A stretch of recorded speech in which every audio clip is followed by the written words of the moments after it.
প্রবাস নামের জেলখানায় মানুষ ইচ্ছে করে বা শখ করে কখনো যেতে চায় না। যখন দেশের মাটিতে কোনো কিছু করতে পারে না এবং দেশের মাটিতে অনেক কিছু করার পর ব্যর্থ হয়, অনেক ঋণে জর্জরিত হয়ে যায়।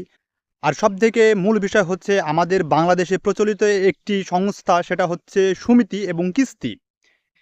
এই কিস্তিতে মানুষ পড়ে গিয়ে ঋণ, দেনা পাওনা সবকিছু মিলিয়ে মানুষ এখন হতাশাগ্রস্ত এবং দিন শেষে মানুষ প্রবাসমুখী হচ্ছে। এবং এই সকল লোকগুলোকে আমাদের দেশের মানুষ কিছু দালাল এবং আদমশুমারির যেসব মানুষগুলো থাকে, দেখা যায় যে এরা যাদের অসহায়ত্ব এবং দুর্বল লোকগুলোকে টার্গেট করে এবং টার্গেট করার পর এই সব লোকগুলোকে তারা বলে যে তোমাকে বিদেশ নিয়ে যাব এবং বিদেশে গেলে তুমি দেশের থেকে বেশি টাকা ইনকাম করবা এবং সেখানে ভালো থাকবা।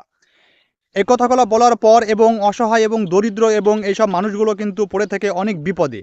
তাদেরকে এই ধরনের কথাগুলো এবং প্রলোভনগুলো যখন দেখানো হয়, তারা ভাবে যে আসলেই তো আমি দেশে কোনো কিছু করতে পারছি না, দেশে তো কোনো কিছু করা সম্ভব হচ্ছে না। হয়তো আমি বিদেশে 5 লাখ টাকা 6 লাখ টাকা যদি আমি দিই বা দিয়ে যাই, মাসে মাসে কিছু একটা অ্যামাউন্ট পাঠাতে পারবো, যেখানে আমার পরিবার এবং আমি সেই সাথে আমার যেসব ঋণগুলো হয়েছে সেগুলো পরিশোধ করতে পারবো।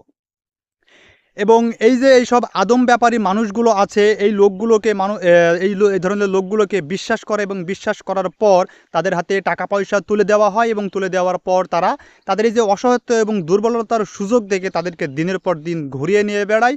এবং এক সময় দেখা যায় যে অনেক মানুষের টাকাগুলো তারা মেরেও দেয়।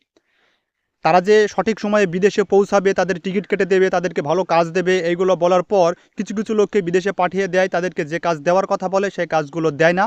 এবং দেখা যায় যে তাদেরকে আরও চাপ দেওয়া হয়, আরও বিপদে ফেলা হয়, মারধর করা হয়, আরও টাকার দাবি করা হয়। তখন পরিবারের লোকজন কি করে, দেখা যায় যে পরিবারের লোকটাকে তো যদি সদস্যটাকে যদি বাঁচাতে হয় তাহলে কিছু টাকা দেয় এবং হয়তো আর ভালো কিছু কাজ করবে। এই ধরনের কিছু অমানুষ আছে আমাদের এই দেশে, যারা কিছু কিছু দুর্বল এবং গরিব অসহায় মানুষগুলোর অসহায়তার সুযোগ নিয়ে তাদের কাছ থেকে টাকা পয়সা হাতিয়ে নিচ্ছে এবং এই ধরনের মানুষগুলোকে বিপদে ফেলতেছে। যদিও তারা দেশে এক ধরনের বিপদে থাকে এবং তারপর 5 থেকে 6 লাখ টাকা এই ধরনের অমানুষগুলোকে টাকা দেওয়ার পর দেখা যায় যে এই লোকগুলো আরও বেশি বিপদে পড়ে যায়। এখন এই মানুষগুলো বিপদে পড়ে যাওয়ার পর দেখা যায় যে অনেকজন ভুল সিদ্ধান্ত নিয়ে থাকে, জীবনের মায়া ত্যাগ করে।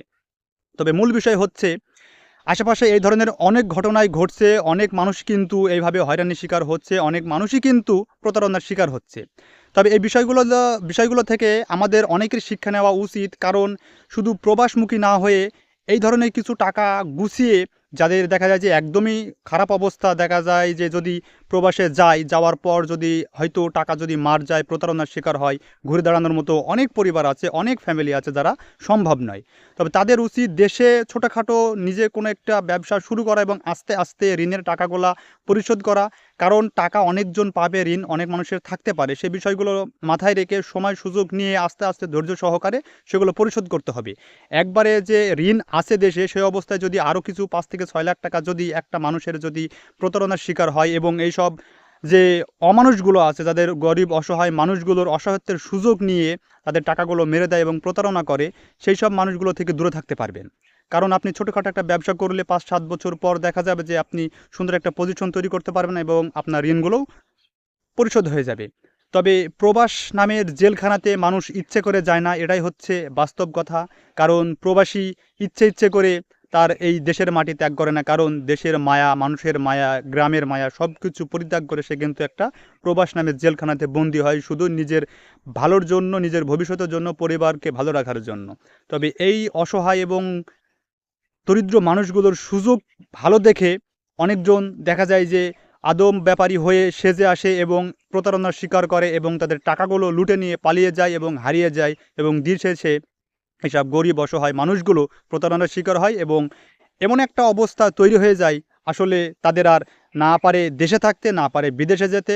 এই যে হাজার হাজার লাখ লাখ টাকা ঋণের বোঝা নিয়ে দিন শেষে দেখা যায় যে তারা ভুল সিদ্ধান্ত নেয় এবং অনেক মানুষ পৃথিবী থেকে বিদায়ও নিয়েছে।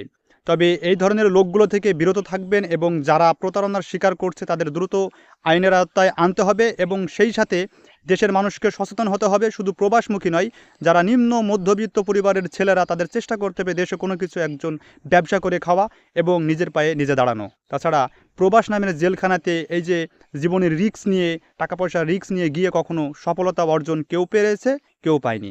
এটাই হচ্ছে বাস্তব কথা।